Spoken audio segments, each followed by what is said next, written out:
네. 좀 전에 이제 제 3자에 대한 법률적 대법원 판례가 판시하고 있는 제 3자의 개념에 대해서 봤습니다. 정리를 하게 되면 사실 그게 문제가 나오진 않고 다만 요거는 있어요. 계약을 체결했고 해제 시점이 있고 해지에 따른 이제 말소 등기 분명히 이제 말소 등기가 나올 겁니다. 해제하기 전에 이해관계를 이 계약의 기초에서 새로운 이해관계, 이해관계를 가진 사람, 이해관계를 가지는데 거기에 대해서 등기 등으로서 권리를 취득한 자. 나중에 설명할 겁니다. 그런 사람은 선악분문하고 보호가 되는 거고. 그런데 계약을 해지했어요. 그런데 아직 말소 등기가 이루어지지 않았어요. 등기는 그대로예요. 그 상태에서 제3자가 새로운 이해한 관계를 얻는데 거기 뭐가 붙는다? 선의. 이 해제 사실을 몰랐다는 거겠죠. 선의 대상은 이 해제와 관련되겠죠. 확장을 시키는 거예요. 제3자의 범위를. 그런 의미에서 문제가 나온다면 해제에 의해서 선의 제3자도 보호될 수 있다. 그 정도의 질문만 나올 겁니다. 하지만 시험은 어디 포인트다? 3자에 해당되는 경우와 3자에 해당되지 않는 경우에. 그럼 3자에 해당되는 경우는 매매 계약의 목적물. 우리 시험을 준비하기 때문에 뭘로 한다? 목적물은 부동산에 대해서. 그게 부동산에 대해서. 시험은 요거를 푸는 포인트는 이겁니다. 부동산에 대해서 등기를 격려한 자. 등기를 격려해서 계약력을 갖게 된 사람입니다. 원칙의 모습은. 이렇게 하십니다. 매매 계약의 주로 매매가 대표적인 얘기인데 계약의 목적물 뭐예요? 우리는 부동산에 대해서 등기까지 해야 돼요. 등기를 격려해서 대항력이 있는 경우. 이게 원칙의 모습이에요. 하지만 등기를 하지 않아도 대항력이 있는 경우가 있겠죠. 등기를 하지 않았지만 특별법에 따라서 대항력이 있는 경우. 이제 주택임대차보호법, 이사와 전입신고. 그 두 가지가 제3자 해당되는 겁니다. 반면에 뒤에서 보겠지만 단지 계약상 권리. 시험에서는 채권이겠죠. 채권에 관한 권리. 채권에 대해서 등기할 수 있나요? 당연히 등기는 안 되겠죠. 그렇기 때문에 대항력이 없다 이렇게 생각하십시오. 대항력이 없는 경우는 제3자에 해당되지 않는다. 그렇게 이해하십시오. 해당되지 않는 경우는 다 채권입니다. 해당되는 건 다 목적물에 관한 부동산에서 등기가 이루어진 겁니다. 거기에 포인트를 두시고 보시면 됩니다. 매수인 또는 교환 계약의 당사자로부터 목적물을 매수해서 소유권을 취득한 자, 즉 등기를 한 자예요. 가장 전형적인 모습이죠. 매매 계약해서 매도인이 매수인이니까 아니면 교환 계약 당사자 일방이 상대방에게 자신의 소유권을 이전해줬다. 즉 등기를 이전 등기 격려한 경우면 가장 대표적인 케이스입니다. 이걸 묻는 지문은 이제 안 나오겠죠. 매수인과 매매 예약을 체결한 후 그에 의한 소유권 이전 등기 청구권 보존을 위한 가등기를 마친 자. 목적물에 관한 소유권 이전 등기 청구권이죠. 가등기를 하게 되면 나중에 본등기 격려하고 대항력이 있습니까? 없습니까? 있지 않습니까? 등기함으로써 보등기 순위보존적 효력이 있지 않습니까? 즉 본등기를 하게 되면 순위가 보존돼서 그 이후에 가등기 이후에 제3자가 권리를 취득하더라도 직권 말소되지 않습니까? 그게 순위보존적 효력. 해제된 계약에 의하여 채무자의 책임 재산이 된 계약의 목적물 가압류 등기되죠. 부동산이기 때문에 가압류하게 되면 등기가 됩니다. 이 채무자는 이 채권자 대항 못하죠. 그렇게 기억하셔야 합니다. 목적물에 대해서 가압류해서 등기했기 때문에 효력이 있습니다. 처분 제한의 효력이. 소유권을 취득하다가 계약 해지로 인하여 소유권을 상실하게 된 임대인으로부터 그 계약이 해제되기 전에 주택을 무슨 얘기냐면 매매 계약을 체결했어요. 매수인이 등기 받았어요. 그 사람이 뭘 했다? 임대차 계약을 체결했다. 매도인, 부동산, 주택, 매매였어요. 매수인, 소유권 이전 등기 마쳤어요. 그 이후에 매수인이 임차인과 뭘 했다? 주택 임대차 계약을 체결했어요. 임차인이 뭘 했다? 주택 임대차 계약서에서 이사를 하고 전입신고를 했어요. 그러면 대항력이 있어요. 등기는 없지만 대항력이 있어요. 목적물에 대해서 누구 상대로 그렇다면 대항력이 있기 때문에 이 사람은 제3자에 해당된다 안 된다? 해당된다. 해당되기 때문에 매도인이 계약을 해지하게 되면 소유권 누구한테 넘어가죠? 이 사람 넘어가죠. 이 사람 소유자가 되잖아요. 하지만 임차인에 대항을 못하기 때문에 그 의미는 뭐다? 매도인이 이 매수인과 임차인 사이 임대차 계약을 승계하는 거고, 매도인이 제3자에게 매각하더라도 이 3자가 매수인과 임차인 사이 체결된 임대차 계약의 당사자 지위, 임대인 지위를 승계하게 됩니다. 그것까지 같이 기억해 주십시오. 제3자에 해당된다. 따라서 이렇게 나오죠. 이 경우 계약 해제로 소유권을 회복한 제3자 누굴까요? 기본적으로 매도인이에요. 매도인이거나 아니면 매도인으로부터 이 목적물의 소유권을 넘겨받은 제3자겠죠. 주택 임대차 보호법 3조 2항에 따라 임대인의 지위를 승계한다. 여기까지 이 대항력이 있다. 제3자의 권리를 침해하지 못한다는 의미가 구체적으로 이런 의미예요. 매도인과 아니면 매도인부터 소유권을 넘겨받은 제3자가 이 대항력의 효과 때문에 제3자로서 권리가 부여되는 이유는 대항력이죠. 임대차의 임대인의 지위를 승계한다까지 기억을 하셔야 합니다. 그게 의미가 있는 겁니다. 제3자로서 보호가 되기 때문에 매도인부터 소유권 취득하던 제3자가 임대인의 지위를 승계하는 겁니다. 되게 중요한 논리 구조입니다. 요게 이제 시험에 나오는 거죠. 그 의미를. 자, 또 하나가 뭐냐면 지금은 이제 그전에는 어떻게 됐어요? 매도인이 주택을 매수인에게 넘겼고 등기까지 경유했죠. 다음은 어떤 경우냐면 이제 사안이 뭐냐면 미등기 상태에서 매도인이 매수인에게 매매 계약을 체결했어요. 좀 전에는 등기까지 다 했어요. 그러다 나중에 계약을 해지한 거지만 이거는 매매 계약 체결 후에 미등기 상태에서 매수인이 임차인과 임대차 계약을 체결한 경우 사안이 다르죠. 결론부터만 얘기하게 되면 그러한 경우에도 대항 요건을 갖추게 되면 제3자에 해당된다. 기억하십시오. 다만 쟁점 하나 더 추가됩니다. 주택 임대차 기본적으로 민법상 임대차 계약 출발 항상 민법상 임대차 계약은 자신의 부동산이 아니더라도 제3자가 계약을 임차인과 임대차 계약을 체결할 수 있는 체결할 수 있습니다. 즉 유효합니다. 즉 처분 권한이 필요하지 않습니다. 하지만 주택 임대차 계약의 경우에는 처분 권한이 필요합니다. 왜냐하면 대항력을 갖추면 아니면 우선 변제적 효력을 갖추게 되면 사실상 등기된 권리처럼 취급하기 때문에 물건처럼 취급하기 때문에 취급하는 결과의 모습 보면 사실상 물건이에요. 우선 변제 효력은 저당권과 비슷하거든요. 대항력이 있다는 사실상 등기된 지상권의 용익물권과 똑같아요. 그렇기 때문에 물건처럼 보호되는 내용이 물건이기 때문에 처분 권한이 필요한 거예요.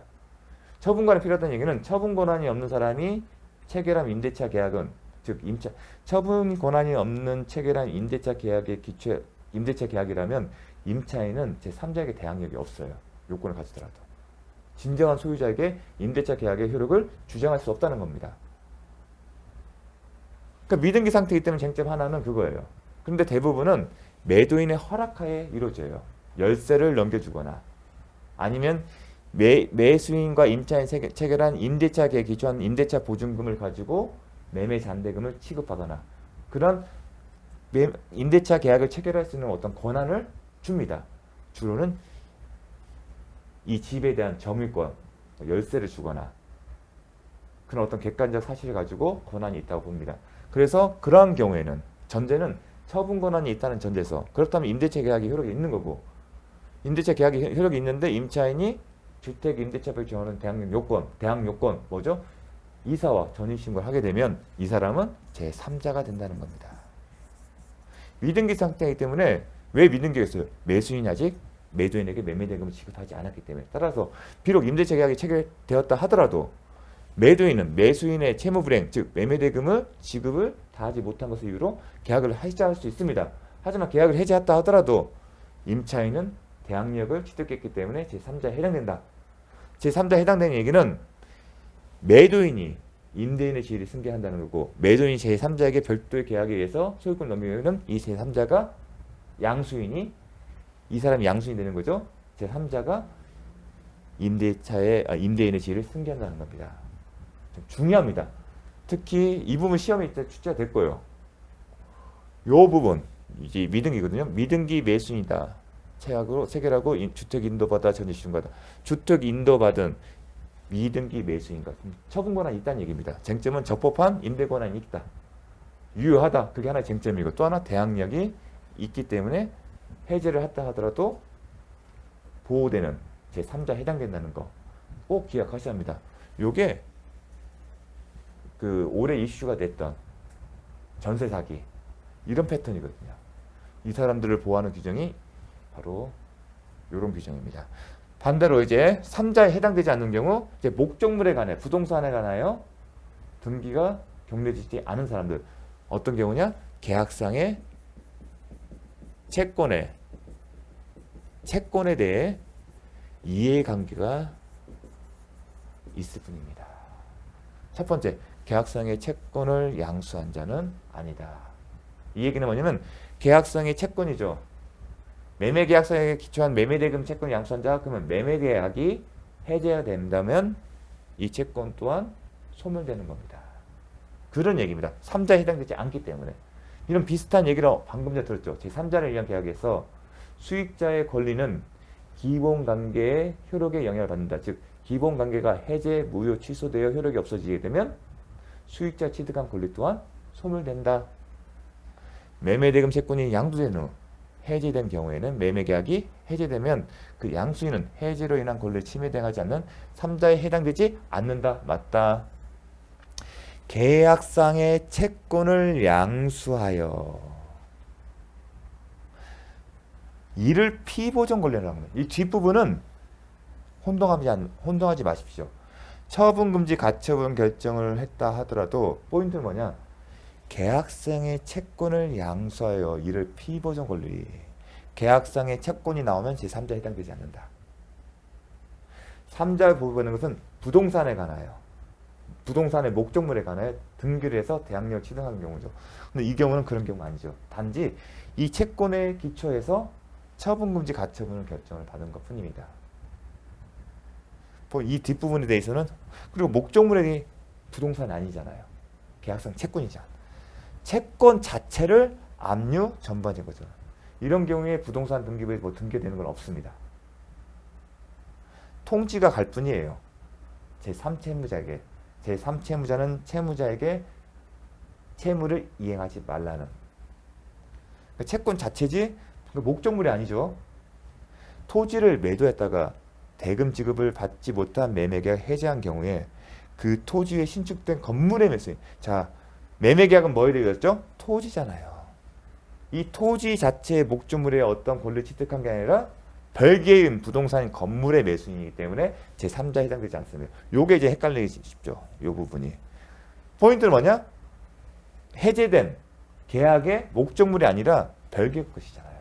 건물이잖아요. 지금 해제된 건 뭐죠? 해제된 매매계약의 대상은 토지였잖아요. 이 토지에 대한 목적물에 대해서 권리에 대해서 등기를 해서 원래 대항력을 취득한 게 아니라 뭐다? 건물이기 때문에 제3자에 해당되지 않는 겁니다. 그렇게 이해를 하십시오. 자, 중요한 건 여러분도 알기 때문에 어떻게 계약하느냐가 중요하겠죠. 계약 상대방의 채무 불이행을 이유로 한 계약의 해제는 중요한 조문이죠. 손해배상 청구에 영향을 미치지 아니한다. 그렇기 때문에 뭐와 비교를 해야죠? 합의해제. 합의해제는 채무 불이행을 이유해서 해제권을 행사하는 게 아니라 계약에 의해서 기존의 계약의 효력을 소멸시키는 것이기 때문에 특약이 없는 한 채무 불이행에 의한 손해배상 청구를 할 수 없다. 기억나시죠? 계약 해제 시에 부담하는 당사자 쌍방의 원상회복 의무에 대해서는 동시이행 항변권 규정이 준용된다. 법조문에 원상회복 의무 있다. 당사자가 서로 주고받을 게 있으면 어떤 관계다? 동시에 항변 관계다. 더 나아가 손해배상 청구할 수 있잖아요. 원상회복 의무뿐만 아니라 손해배상 의무도 있다면 세트로 본다. 기억나시죠? 동일성이 있다. 동시행 관계 있다. 매도인이 매매 계약을 적법하게 해제한 후에도 매수인이 착오를 이루 취소할 수 있다. 실익 말씀드렸습니다. 종종 출제됩니다. 이 지문. 계약 해지권도 해제권과 마찬가지로 불가분성이 있다. 지문은 이렇게 출제는 이렇게 나옵니다. 계약 당사자 일방 또는 쌍방이 여러 명이면 해지는 여기 해제가 들어가도 같습니다. 특별한 사정이 없는 한 그 전원으로부터 또는 전원에게 해야 한다. 그렇지 않으면 효력이 없다. 다만 임의 규정이기 때문에 달리 정할 수 있다. 당사자 일방이 수인인 경우 그중 1인에 대하여 해지권이 소멸한 때는 다른 당사자에 대해서도 소멸한다. 그중 1인에 대하여 해지권이 소멸한 때는 다른 당사자에 대해서도 소멸한다. 요 지문은 쉽게 이해가 되지 않을 겁니다. 이런 문장이 자주 출제는 되지만 자주 빈출, 그러니까 자주 출제되는 지문은 아니지만 여러분이 좀 기억을 하셨으면 좋겠습니다. 이 부분은 당사자 일방이 수인인 경우. 자, 계약 해지는 손해배상 청구에 영향을 미치지 않는다. 자, 해지하고 해지가 한 세트죠. 법조문에 해제 또는 해지 그렇게 써 있습니다. 다만 해제가 비중이 높죠. 매매계약. 해지는 언제? 임대차 계약처럼 채무자의 급부 내용이 계속적으로 반복적으로 이어지는 경우. 그런 경우가 해지입니다. 자, 그러면 한번 또 사례로 한번 보도록 하겠습니다. 계약 해제는 또, 자, 갑은 자신의 토지를 을에게 팔고 매도인이에요. 항상 써주십시오. 그래야만이 을에게 매수인에게 팔고 우리는 이제 시험을 보는 사람이기 때문에 중도금까지 수령했다. 그러면 딱 중도금 수령? 그러면 계약금에 기초한 계약금에 기한 근거한 약정, 해약금은 추정되죠. 약정 해제권 행사 가능한가? 항상 그걸 생각하셔야 합니다. 못하겠죠. 그 결론은 이행의 착수가 이루어졌기 때문에 그 토지가 공용수용다. 공용수용했다 그러면 이행 후발적으로 이제 기계적으로 나옵니다. 이행 불능이 됐다. 그러면 기책 사유가 없다. 그러면 소유권의 이전 등기부가 이 사람이 채무자가 되겠네요. 그러면 여기에 쟁점은 뭐다? 이혼 부담과 대상 청구권. 이렇게 나오셔야 돼요. 문제를 풀 때 이 지문을 읽는 순간 후발적 이행 불능, 기책 사유 없다, 이혼 부담 문제 아니면 대상 청구 문제. 을에게 소유권을 잊을 수 없다. 채무자 매도인인 이행 불능은 이제 소유권 이전 등기 의무관 이행 불능되기 때문에 이혼 부담의 문제 풀 때 채무자는 누구다? 매도인이 되겠죠. 이 사람에게 채무자로 쓰겠죠. 채무자. 저는 이렇게 씁니다. 그다음 매수인 채권자. 이혼 부담 문제는 이렇게 되겠죠. 자, 을은 매수인은 매매 계약을 해지하고 해지하려면 채무 불행이 있어야죠. 채무 불행이 없기 때문에 해지할 수 없겠죠. 이렇게 답이 나오셔야 합니다. 기책 사유가 없다. 기책 사유가 없기 때문에 채무 불행 책임을 안 진다. 그래서 해제권이 안 나오는 거죠. 기책 사유가 없으면 해지할 수 없다. 따서 손해배상 청구권도 없다. 이렇게 세트로 기억을 하셔야 합니다. 그걸 묻는 겁니다. 전보배상이 뭐냐면 손해배상. 손해배상을 전보배상이라는 표현을 쓰기도 합니다. 이행불능의 경우에는 아쉽다, 못한다. 을은 매수인은 채권자는 채무자의 수용보상금 청구권의 양도를 청구할 수 있다. 뭐죠? 매도인은 수용이 됐기 때문에 수용보상금을 대신 취득하죠. 이 권리를 청구권에 대해서 나한테 넘겨달라고 얘기를 할 수 있죠. 대상 청구권을 묻는 거죠. 이렇게 읽어버리면 대상 청구권이 나올 수 있다는 생각하게 되면 다 나오겠죠. 만약에 지금 사업 시행자가 매도인에게 보상금을 줬으면 지급받은 보상금에 대해서 반환을 구하는 거고, 아직 받지 않았다면 청구권을 양도해달라고. 아직 돈을 받지 않고 단지 채권만을 갖고 있기 때문에 채권을 양도해달라고 청구할 수 있다. 대상채권 내용이겠죠. 이거는 이미 지급한 중도급을 부당이득 반환으로 청구할 수 없다. 아니다. 계약 해제 문제가 아니라 이혼 부담하고 연결되는 거죠. 기억나십니까? 채무자가 이행 불능이 됐고 기책 사유가 없는 거죠. 그럼 이혼 부담의 원칙은 뭐다? 채무자가 진다. 그 의미가 뭐죠? 채무자는 매수인에게 매매 대금 지급 청구권을 행사할 수 없다. 만약에 지급한 게 없으면 그 자체로 관계가 소멸되고 계약관계가 소멸된다. 더 이상 채권자는 매수인이 매도인에게 매매대금 지급할 의무가 없고 만약에 매수인이 매도인에게 지급한 금원이 있을 때는 부당이득으로서 반환 청구할 수 있다. 그 내용을 그렇게 이혼부담의 법리를 기억하셔야 합니다. 기억나시죠? 을은 계약 체결성의 과실을 이유. 자, 계약 체결성 과실은 언제? 원시적으로, 객관적으로 전부 불능. 즉 계약 당시에 목적물이 멸실된 경우 할 수 있다, 아니다. 을이 매매대금 전부를 지급하면 소양 보상 정부 자체가 을에게 기소한다. 자, 매매 대상 정부권을 행사한다는 얘기는 계약의 효력 자체를 그대로 가져간다는 얘기이기 때문에 대신에 대상 정부권을 행사하는 대신에 매수인은 매도인에게 뭘 한다? 자신의 의무를 이행할 의무가 있어요. 따라서 을이 매매대금 전부를 지급하면 맞는 지문이에요. 뭐가 틀렸죠? 갑의 수용 보상금 청구 자체가 을에게 기소. 그 자체가 당연히 기속되는 건 아니라고 했죠. 왜냐하면 대상 청구권은 채권자 청구권. 채권자 청구는 급부를 이행할 요구할 수 있는 권리. 따라서 아까 청구권이 아직 돈을 못 받았으면 청구권, 이 채권을 양도해서 청구할 수 있는 것 권리일 뿐이지 이 권리 자체가 당연히 기속되는 건 아닙니다. 대상 청구권의 특성, 채권자 청구권입니다. 채권은 상대방에 이렇게 해주세요 요구를 하는 거죠. 자, 그 의미입니다. 자, 이제 매매. 본격적으로 매매에 들어가기 전에 매매 일방 예약. 매매 일방 예약도 시험에 잘 나오죠. 예약은 뭐죠? 본계약을 향후에 체결하겠다는 약속이죠. 그래서 이제 예약의 성격에 대해서는 여러 가지가 있어요. 그런데 의미가 있는 건 뭐죠? 일방 예약이 의미가 있죠. 보통의 경우는 예약은 일반 예약으로 추정된다. 뭐예요? 예약 안결권을 일방의 의사로.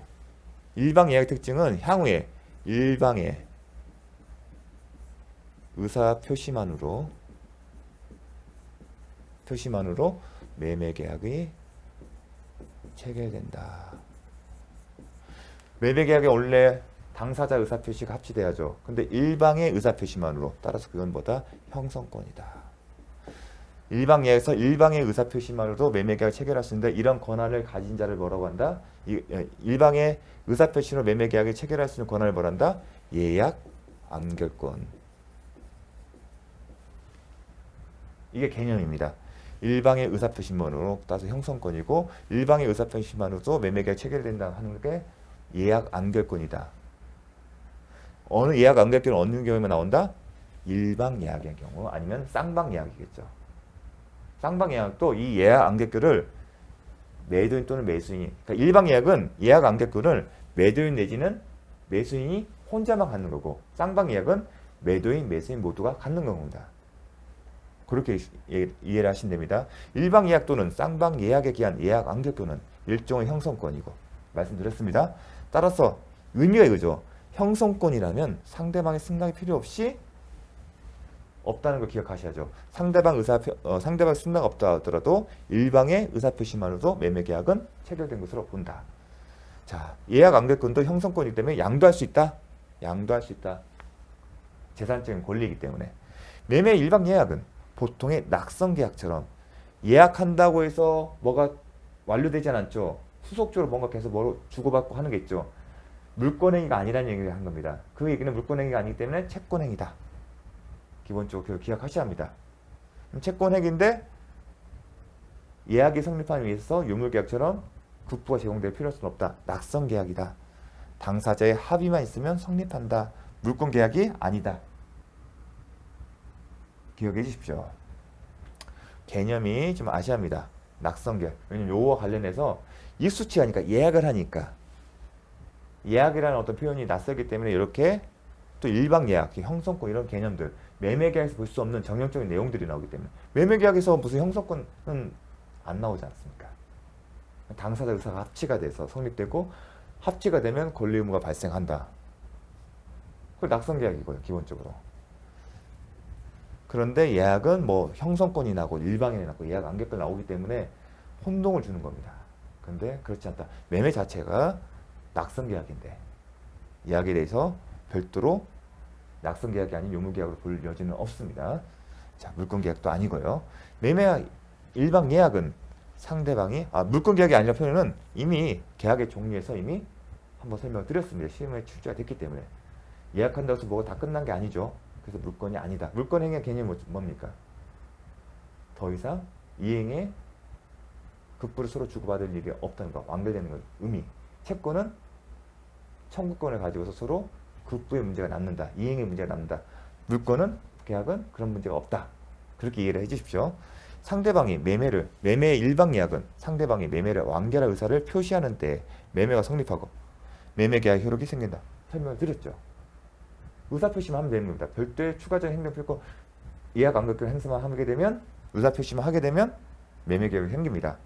예약 완결권을 재판상 행사하는 경우, 자, 예약 형성권이기 때문에 상대방의 의사 표시이기 때문에 도달해야겠죠. 의사 표시이기 때문에 상대방에게 그 의사 표시가 도달되어야만이 효력이 발생하는 거죠. 즉 상대방이 있는 법률 행위입니다. 그 얘기를 하는 겁니다. 근데 재판상 행사하면 예약 완결권을 소장을 하는 거예요. 재판상 행사들은 소장 안에 예약 완결권을 행사합니다. 그 의사 표시에 있는 거예요. 그게 누구한테 가죠? 재판상 행사되는 소장을 제출한다는 건 법원에 가잖아요. 근데 법원은 소장을 받으면 누구한테 보낸다? 상대방에게 보내요. 그걸 얘기하는 겁니다. 재판상 행사하는 경우는 소장이 법원에 제출한 소장이 누구한테, 아직 상대방이 못 받았죠. 법원에 완결권 행사자가 법원에 제출한 소장 부분이 기간 내에, 예약 완결권 같은 경우는 제책 기간이 있어요. 기간 내에 행사돼야 돼요. 기간이 정해져 있습니다. 그럼 기간 내에 합니다. 그 기간 내에 상대방에 송달돼야만이 제책 기간에 행사한 것을 본다. 그걸 얘기합니다.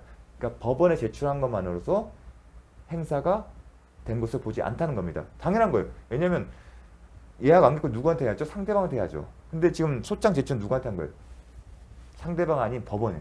다만 법원은 소장을 받으면 당연히 해줘야 돼. 그 소장 부분을 상대방에 보내줘야 하거든요. 그러면 상대방 그때 받잖아요. 누구 통해서? 법원을 통해서. 법원이 우체부로 생각하시면 됩니다. 예약 완결권이 들어간 내용이라고 우편물이라고 생각하시고, 우편물을 상대방에게 했을 때 그때에 이제 행사한 걸 본다. 용어 자체가 익숙지 않기 때문에 설명을 드린 겁니다. 자, 매매 계약 성립 후 당사자 일방의 매매 계약 완결권의 행사하기 전에 매매 목적물이 멸실된 경우, 목적물이 멸실됐으면 이행이 불능이 된 겁니다. 매매 예약 완결의 의사 표시가 있다 하더라도 매매의 효력이 생기지 않는다. 원시적, 객관적 전부 불능이라 생각하시면 됩니다. 매매 제약 체결 당시에 목적물이 없는 거잖아요. 그렇게 취급하는 겁니다. 설사 완결의 표시가 있다 하더라도 매매 계약의 효력은 발생하지 않는다. 어떻게 보면 매매 계약 당시에 목적물이 없는 경우입니다. 이 경우는. 그렇죠. 그 경우를 생각하시면 됩니다. 자, 이 부분 중요하죠. 예약 완결권, 형성권, 보통은 일정한 기간 내에 정하되어 있습니다. 법에서. 법이 이렇게 써있어요. 행사 기간을 정한 때는 그 기간 내에. 뭐라고요? 그 기간 내에. 행사 기간을 정한 때는 그 기간 내에. 여기 뭐 10년이 넘었을 때 10년 단축한다는 표현이 있는 것 없습니까? 없죠. 만약에 최단 기간을 정한 경우라면 넘지 못한다는 표현이 있었는데 그런 게 없어요. 그 얘기는 30년, 40년 하더라도 효력이 있다는 것을 의미합니다. 요거랑 이제 비교해서 왜 그런 어떤 이슈가 생기냐면 이것 때문입니다. 행사 기간을 정하지 않을 때 언제 한다? 예약이. 이 부분 먼저 포인트는 언제? 예약이 성립한 때로부터. 행사할 수 있는 시점이 아니라 성립한 때부터. 몇 년이요? 10년의 기간 내에 행사해야 한다. 언제요? 행사 기간을 정하지 않은 때입니다. 정해진 기간 내에 행사하면 되고, 정해지지 않았을 때만 10년인데 출발점은 예약이 성립한 때로부터. 그럼 요거와 관련해서 질문이 나옵니다. 포인트는 딱 하나, 둘, 셋. 행사 기간 정할 때는 그 기간 내, 즉 30년이면 30년이다. 20년, 20년이다. 정하지 않을 땐 10년인데 언제부터? 예약이 성립한 때로부터. 행사할 수 있는 시점이 아니라. 그게 포인트입니다. 보겠습니다. 10년의 제척기간의 기산점 특별한 사정이 없는 원칙적으로 권리가 발생할 때 예약이 성립한 데, 성립이고 당사자 사이에 약정으로 예약 완결권을 행사하는 시기. 예컨대 예약을 이때 했어요. 일방 예약을. 예약을 했으면 일방 예약 안결권이 발생해요. 그런데 당사자가 어떠냐면 야, 예약 안결권은 이 시점부터 행사할 수 있다고 정한 거예요. 근데 설사 그렇다 하더라도 언제부터? 이 시점이 아니라 예약이 성립된 때. 그게 의미가 있는 겁니다. 성립한 때. 행사할 수 있는 시점이 아니라. 당사자가 그렇게 정했다 하더라도 제척기간은 이 시점에서 출발한다는 거. 중요합니다. 예약 안결권을 행사하는 시기, 그러니까 예약 안결권을 처음 행사할 수 있는 시점, 바로 이 시점. 당사자의 약정에 의해서. 이런 시점을 정했다 하더라도 언제부터? 예약이 성립한 시점. 제척기간은 당초 권리 발생, 즉 예약이 성립한 때부터 10년이 기간이 경과하면 만료된다는 거. 중요합니다. 포인트. 포인트를 봤는데 강조하게 되면 이제 행사기간. 포인트는 여기에요. 그 다음에 행사할 수 있는 시기. 이 표현에 주목을 해주십시오. 이 표현에 주목하지 않으면 문제 풀 때 혼동이 올 수 있습니다. 자, 문제 보겠습니다. 출제 질문. 당사자들이 약정한 예약 안결권의 행사기간. 자, 하게 되면 딱 감이 옵니까? 제척기간은 예약이 성립한 때부터 할 때 당사자 사이에 예약 안결권을 행사할 수 있는 시기, 행사기간. 이게 명확하게 구분하지 않으면 막상 문제 풀 때 이게 멀묻지 않은 의문이 생길 수 있습니다. 기간. 기간이면 여기에 해당되는 거예요. 기간은 그 매매약이 성립한 때부터 10년을 초과하더라도 무방하다. 일단은 성립한 때부터가 이제 기산점이죠. 제척기간이에요. 이거는 맞는 지문이에요. 핵심이 이거예요. 10년을 초과하더라도 무방하다. 행사 기간을 정할 때는 그 기간 내에 하기 때문에 요걸 묻는 거겠죠. 요걸 묻는 질문인데 이런 식으로 표현했습니다. 그리고 혼동을 주기 위해서 이렇게 또 쓰기도 하고요. 성립한 때도. 이건 제척기간 기산점입니다. 이 경우에도 기산점이 있겠죠. 이것도 제척기간이에요. 이 기간 내에 해야 돼요. 정하지 않은 때에는 다만 10년이라는 것을 정해놓고 그 기간 내에 한다는 거고. 똑같이 1번이나 요 경우나 요 공우나 기산점은 성립일이에요.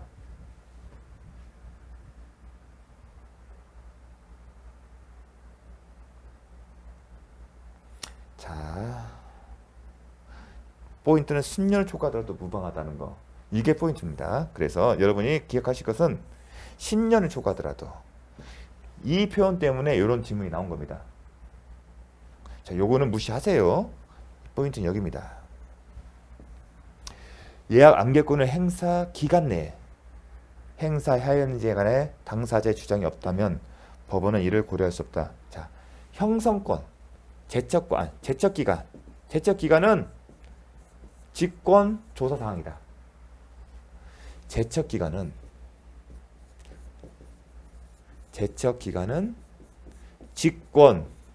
직권으로 조사 사항이다. 직권 조사는 반대면 뭐예요? 당사자가 주장하지 않더라도 법원이 직권으로 조사할 사항이고, 만약에 제척기간 도가 위에 권리 행사한 거라면 온고의소를 각하라는 겁니다. 기각하거나. 그런 얘기입니다.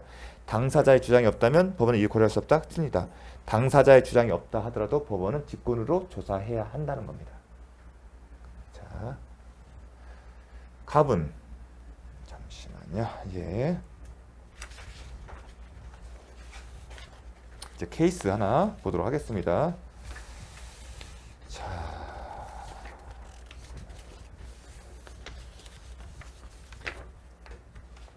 이게 이제 기출 33회 작년에 출제된 겁니다. 갑은 그 소유의 부동산의 가을과 매매 일방예약. 아, 이건 일방예약이다. 답이나 어떤 주소를 알아야 합니다. 일방예약을 체결했다.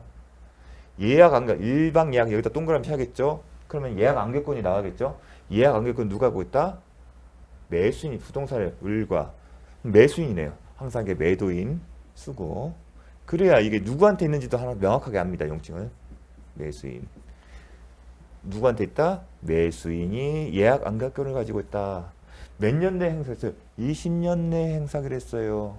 이해가 설명으로 옳은 것은 행사 기간이면 20년이다. 그럼 20년 내에 예약 안결권을 행사하면 되는 거죠. 을은 매수인이 예약 체결 시로부터 1년 뒤에 예약 안결권을 행사한 경우, 행사 기간 내에 행사한 거네요. 매매는 예약 체결 시로 소급하여 그 효력이 발생한다. 아니죠. 그때. 예약 체결 시가 아니라 그때부터입니다. 예약 안개권을 행사한 경우 매매는 예약 체결 시가 아니라 그때부터, 즉 그 의사를 표시한 때부터 소급하여 그 효력이 발생, 소급이 아니라 그때부터 효력이 발생한다. 볼까요? 자,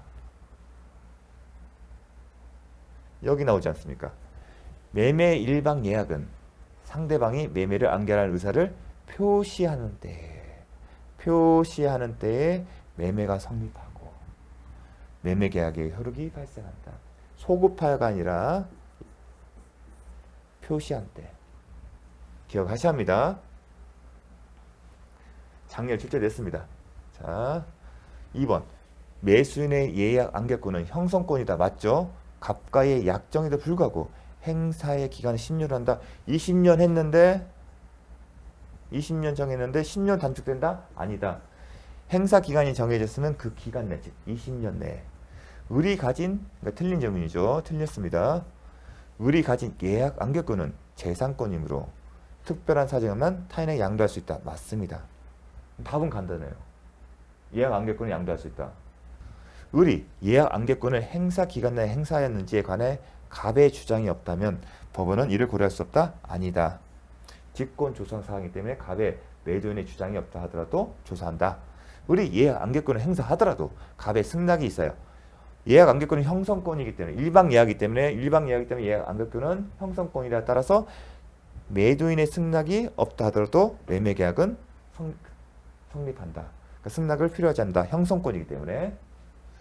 자, 다음 계약금. 이제 예약 끝났습니다. 이제 매매 계약을 가장 들어가는데 매매 계약에서 중요한 계약금 계약에 대해서 보겠습니다. 일단은 계약금은 무조건 출제된다고 보고 준비를 해야겠죠. 자, 먼저 법정 보겠습니다. 법정문에 보면 매매 당사자 일방이 계약 당시에 금전 기타 물건을 계약금 보증금 내 명목으로 상대방에게 교부한 때에는 교부한 때 주목하셔야 합니다. 나중에 설명드리겠습니다. 교부한다는 얘기는 매매가 하면 매수인이 매도인에게 계약금을 지급했을 때에는 당사자 간에 다른 약정이 없나 즉 이 규정이 임의 규정이다. 달리 정할 수 있다. 보통은 계약금은 해약금은 추정되는데 당사자가 별도로 약정해서 계약금을 주더라도 해약금을 추정되지 않기 때문에 계약금을 포기하거나 아니면 계약금 배합을 사항에서 매매 계약을 해지할 수 없다. 그렇게 문구를 넣을 수 있다는 겁니다. 약정할 수 있다는 겁니다. 다른 약정이 없는 임의 규정이다. 당사자 일방이 누가요? 당사자 일방이 이행에 착수할 때까지. 당사자 일방. 그러면 매도인, 매수인 모두예요. 매도인이라면 기억할 게 뭐냐면 매도인 입장이라면 매도인이 자신의 채무인 소유권 이전 등기 의무를 이행하거나 이행에 착수하거나 반대로 당사자니까 매수인도 될 수 있겠죠. 매수인이 자신의 의무인 매매 대금을 지급하거나 지급할 준비를 하거나 그런 내용이죠. 이행에 착수할 때 착수. 교부자는 매수인은 매매계약이라면 이를 포기하고 수령자는 뭐라고요? 매도인이기 때문에 배액을 상환하여. 근데 상환은 뭐예요? 돈을 주는 거잖아요. 매매계약을 해지할 수 있다. 즉 기약해야 합니다. 나중에 좀 이따 볼 겁니다. 상환하는 얘기는 매도인 입장에서는 나 매매 계약금에 기초해서 매매계약 해지하겠습니다. 그렇게만으로는 계약금에 기초한 지금 해약금에 기초한 해제율이 발생하지 않고 그 의사표시와 함께 상대방에게 배액을 상환해야 합니다. 그게 중요합니다. 다만 상대방이 수령을 받지 못한 경우에 반드시 뭐가 나옵니다. 공탁까지 할 필요는 없다. 뒤에서 볼 겁니다. 그 부분이 또 시험에 잘 나오고 있습니다. 자, 즉 계약금은 별도의 약정이 없는 한 해약금의 성질을 갖는다. 다른 별도의 약정은 임의 규정이기 때문에 해약금의 성질이 없는 걸로 할 수도 있습니다. 기억하셔야 합니다. 당사자가 이 조항의 해약권을 배제하기로 한 약정을 하였다면 더 이상 해제권을 행사할 수 없다. 맞는 질문이다. 임의 규정이기 때문에 계약금을 포기하고 행사할 수 있는 해제권은 당사자의 합의로 배제할 수 있다. 맞습니다. 임의 규정이라는 성격. 왜냐면 우리가 당연히 이런 경우는 보기 힘듭니다. 대부분 계약금, 임대차 계약도 계약금은 매매 규정에서 정하고 유상계약, 다른 유상계약 다 준용이 되고 있는데 계약금이라면 다 약정 해적권을 이해를 하고 있어요. 해약금. 하지만 임의 규정이기 때문에 낯설기 때문에 이 부분이 출제가 잘 되는 겁니다. 그런 경우를 보기 힘들기 때문에. 하지만 당사자 약정은 언제든지 그렇게 정할 수가 있습니다. 못하는 걸로. 계약이 체결되었으나 계약금이 전부 지급되기 전 단계에서는 어느 일방도 65조 제1항의 규정에 따라 임의 해제를 할 수 없다. 무슨 얘기냐면 계약금은 요물성, 요물계약이다 생각하시면 됩니다. 계약금 1억 주기로 했다. 그러면 계약금 주기로 한 그 계약만 체결해서는 그 단계에서는 아직 매도인 매수인 모두 매도인 입장에서는 2억을 주고 아니면 매수인에서 1억 포기해서 하는 게 아니라 실제로 매수인이 매도인에게 1억을 준 훈, 즉 매도인이 계약금 명목으로 매수인으로부터 1억을 받은 실제로 받은 이후에 당사자는 매도인 입장에서는 2억을 제공하고 상환하고 매수인 입장에서는 1억을 포기하고 해제를 할 수 있다는 겁니다. 그래서 요물성이 있다는 겁니다. 그걸 정확히 기억하셔야 합니다. 그래서 제가 좀 전에 할 때 교부한대라는 걸 강조를 했던 겁니다. 실제로. 아, 좋아하는구나. 그래 나중에 문제를 풀 때 또 이해할 수 있습니다. 계약금만 일부만 지급된 경우 이건 대법원 판례에서 나온 겁니다. 어떤 경우냐면 원칙은 이겁니다. 전부를 지급하지 않았기 때문에 계약금에 기초한 해제권을 행사할 수 없다. 설사 일부만 지급된 경우에 가정은 가정적 판단을 했어요. 계약금을 일부만 지급된 경우에 계약 해제권을 행사할 수 있다 하더라도 수령자는 그래서 수령자가 매도인이 매매계약 해제할 수 있다고 하더라도 가정적 판단이에요. 그 해약금의 기준이 되는 금원은 실제 교부받은 일부 금원이 아니라 약정 계약금이다. 즉 얼마 주기로 했다? 4억 주기로 했다. 계약금. 근데 일부만 줬다. 2억만 줬어요. 그러면 실제 교부받은 계약금 2억을 기준으로 해서 4억을 주는 게 아니라 약정한 4억을 기준으로 8억을 줘야만이 계약을 해제할 수 있다는 겁니다. 근데 이 케이스 자체는 이렇게 가정적 판단이 있습니다. 가정적 판단. 이걸 기억하셔야 합니다. 유동적 무효 상태에서는 매매 계약이 있었어도 매도인은 계약금의 배액을 상환하고 계약을 해제할 수 있다. 유동적 무효 상태지만 매도인은 계약금 배액을 상환하고 할 수가 있습니다. 그거 기억하십시오.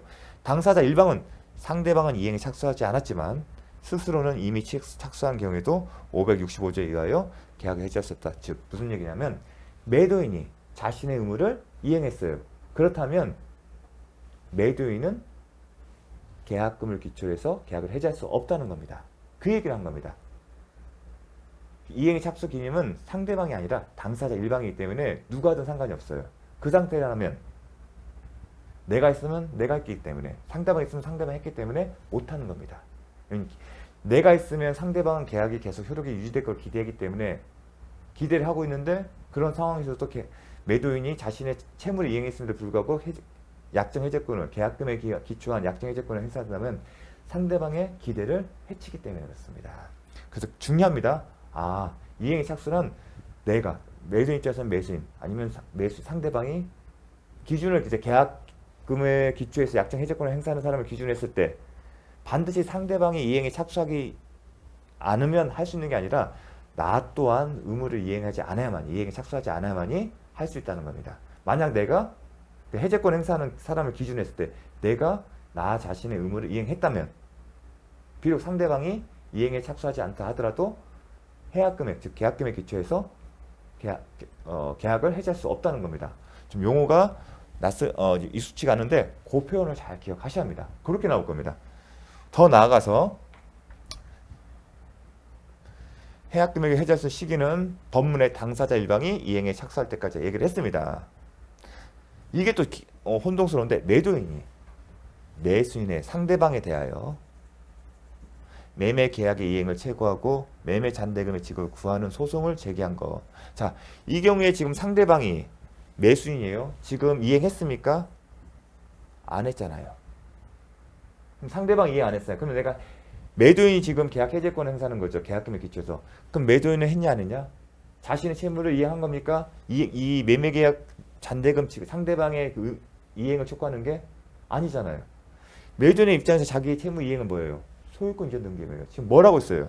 상대방의 채무 이행을 최고하는 것 뿐이잖아요. 그럼 상대방 지금 이행 안 한 거죠. 그리고 매도인 입장에서 자신의 채무를 이행한 게 아니죠. 따라서 이행 착수했다고 볼 수 없다. 이 표현도 잘 기억해 주십시오. 이렇게 좀 분석해서 기억하지 않으면 맞추기 힘듭니다.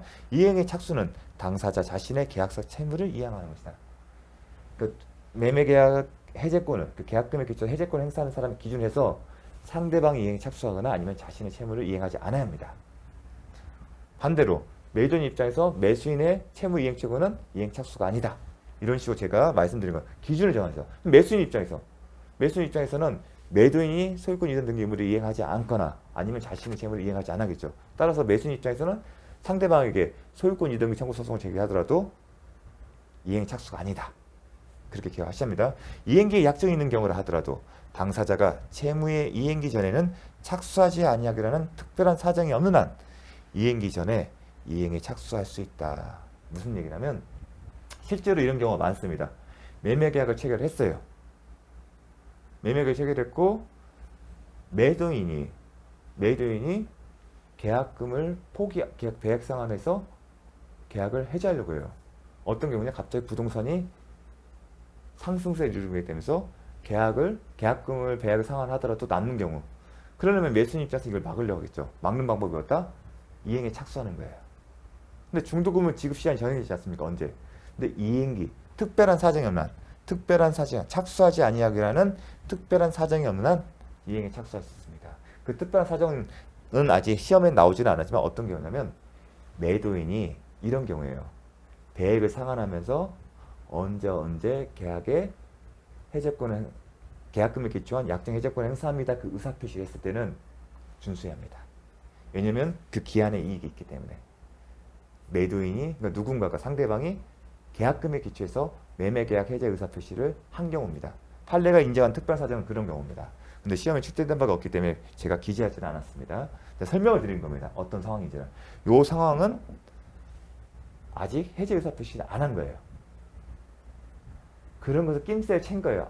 주변 보니까 어떤 경우냐면 무슨 중개들이 혹시 이렇게 마음 바뀔 수도 있으니까 얼른 중도금 지급하세요. 그런 경우입니다.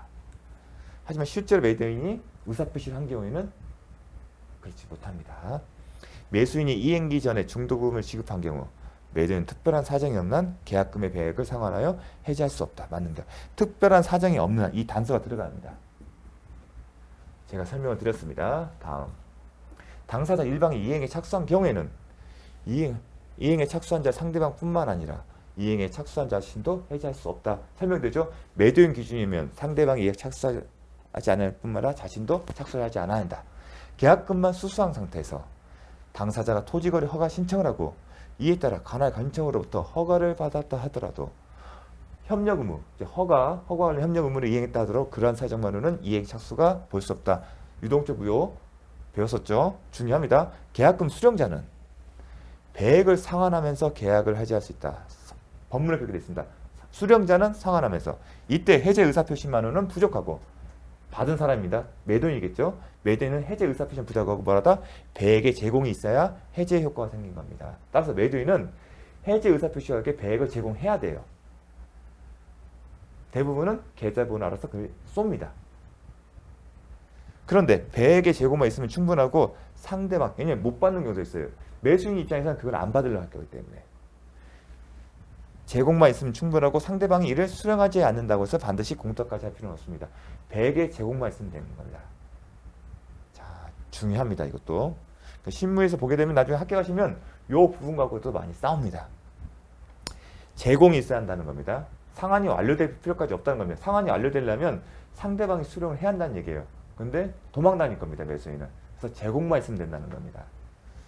자, 어떻게 해야 배액 정도는 이제 실무적인 것이고요. 공탁까지 우리는 수령 이렇게 나옵니다. 계약의 이항의 착수가 있기 전에 매도인이 민법 565조 제 1항에 따라 계약을 해지하려면 계약 배액을 상환하거나 실제로 상환하거나 아니면 이행 제공 상태에 두어야 한다. 맞는 질문입니다. 반드시 상환이 필요한 건 아니다. 기억하십시오. 그렇기 때문에 공탁까지 할 필요 없는. 공탁을 하게 되면 상환이 완료되는 건데 거기까지 요구하는 것은 너무 무리한 요구라는 겁니다. 왜냐하면 매수근이 협조를 못하는 경우 협조 없이는 완료가 안 되기 때문에. 계약금을 위약금으로 하는 당사자 특약이 있으면 자, 계약금은 보통 위약금으로 해요. 손해배상 예정인데 위약금 약정이 있을 때만이 특약이 있어야만이 위약금으로도 해석이 됩니다. 그러면 쟁점이 뭐냐면 위약금으로 그 성격에 계약금이 이약금의 당사자 특약에서 이약금의 약정이 있다고 할 때 계약금의 약정도 병존하냐? 병존한다. 그렇게 기억하십시오. 그 하나의 쟁점인데 계약금은 기본적으로 해약금의 성격이 있는 것뿐만 아니라 and 이약금 당사자 특약에서 이약금 정확히는 and 해약금의 성격뿐만 아니라 이약금의 성격도 있다. 손해배상 예정이다. 채무불이행에 쓰면 손해가 발생하면 손해는 실제 손해거든요. 근데 당사자가 채권자 실제 손해가 얼마인지 특정하기 힘들기 때문에 이런 손해가 발생하면 실제 손해 액수가 얼마인지 상관없이 얼마 준다. 그게 손해배상 예정액입니다. 그렇게 기억하십니다. 이약금과 해약금이 병존한다.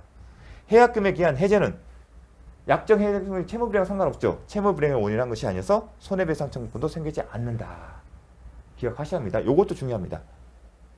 해약금과 계약금의 포기나 아니면 배액 상환이기 때문에 배액수는 약정해제권이에요. 즉 채무불이행을 유예하는 것이 아니기 때문에 손해배상 청구권이 생기지 않습니다. 계약금 포기에 의한 계약 해제의 경우 상대방은 채무불이행을 이유로 손해배상 청구할 수 있다 없다? 없다. 그 다음에 따라서 원상회복 문제는 또한 계약금의 기초에서 계약을 해제하는 경우는 원상회복 의무도 발생하지 않아요. 왜냐하면 이행 착수하기 전이기 때문에. 그리고 계약금은 포기하거나 상환하잖아요. 그걸 상환해야만이 계약 해제 효력이 발생하기 때문에 상환 문제도 발생하지 않고요. 그렇게 이해하시면 이해될 수 있습니다. 자, 일단 좀 쉬었다가 매매계약 살펴보도록 하겠습니다.